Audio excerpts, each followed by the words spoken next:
my father, Walter Riley King. Born in Lexington, Mississippi in 1951, he's worked at Goodlettsville High School for Metro Schools, and he spent about 29 years on the road working for my great-uncle, B.B. King. Stories like his are rarely told. A talented musician that helped shape modern music as we know today by using his composing and arranging skills to work with world-famous artists. My dad is no doubt one of my musical heroes, and he's without a doubt where I got my love of music from. As a loving father, he makes sure to tell my brother and I how much he loves us and how much he's proud of us. I want to make sure that his stories get told. Using some YouTube clips and an interview from a local radio station in Mississippi, I put together this video to help tell his story. So hopefully you enjoy this small documentary about my father, Walter Riley King. Our guest is Walter Riley King. He's an artist that has really an incredible resume. He's a saxophonist, flutist, composer, arranger, actor, and educator.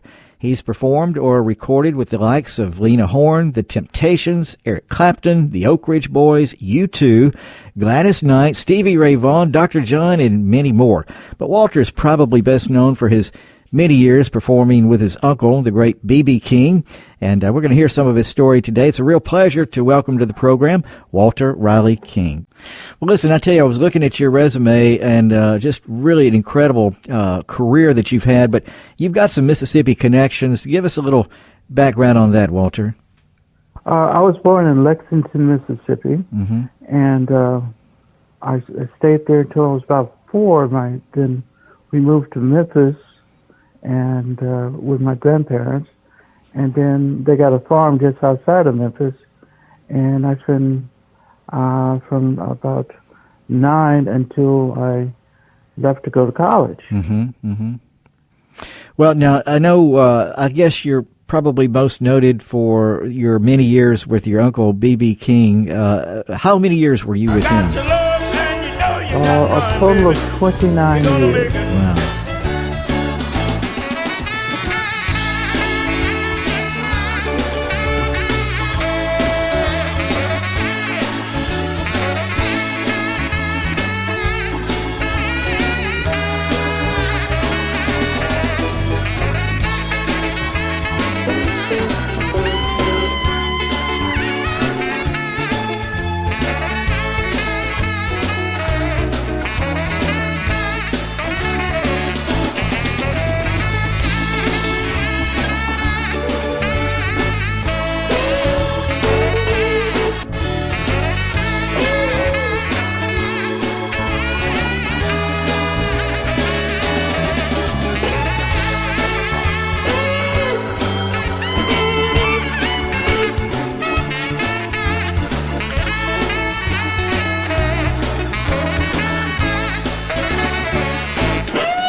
You know, the first time I ever played with him was he came to Nashville. What happened was he was doing a benefit for the guys who burned up in the jail in Columbia, Tennessee, and he came to Nashville to do a benefit, and he didn't have his full band at that time, so they called the union, which I was a union musician here in Nashville for many years, and the contractor called me up and said, "Hey, what you doing Saturday?" I said, "Well, nothing." He said, "You ever heard of B.B. King?" I said, "Yeah."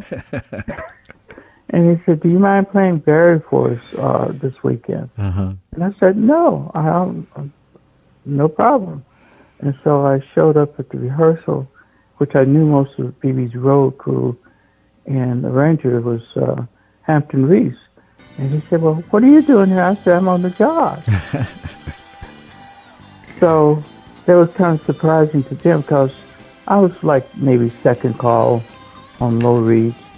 And when we did the rehearsal and BB was coming up on the stage to perform that. And I said, "Hey, what are you doing?" I said, "Working."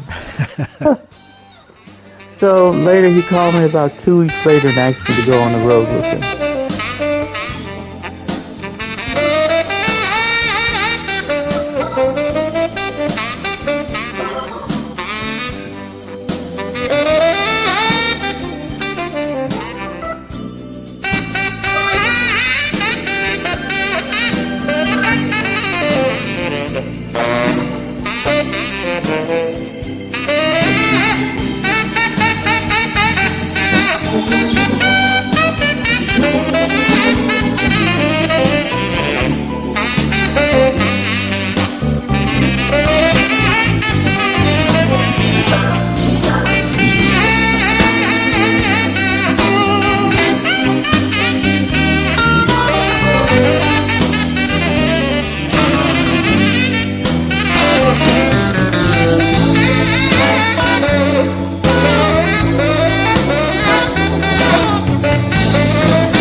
Let's do a tune. Let's do a tune. There's Something on Your Mind. This is a duet, B.B. King, and I think you said Etta James. Is that right? Etta James.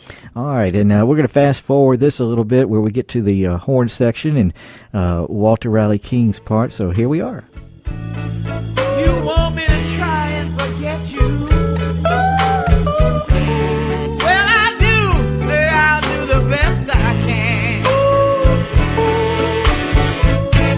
Again, Walter, I want to make it a point that with the music that we're hearing today, it's really cool to be able to kind of go a little bit deeper than what's going on the forefront and watch and hear what's going on in the background, and it really does make the tune work, doesn't it?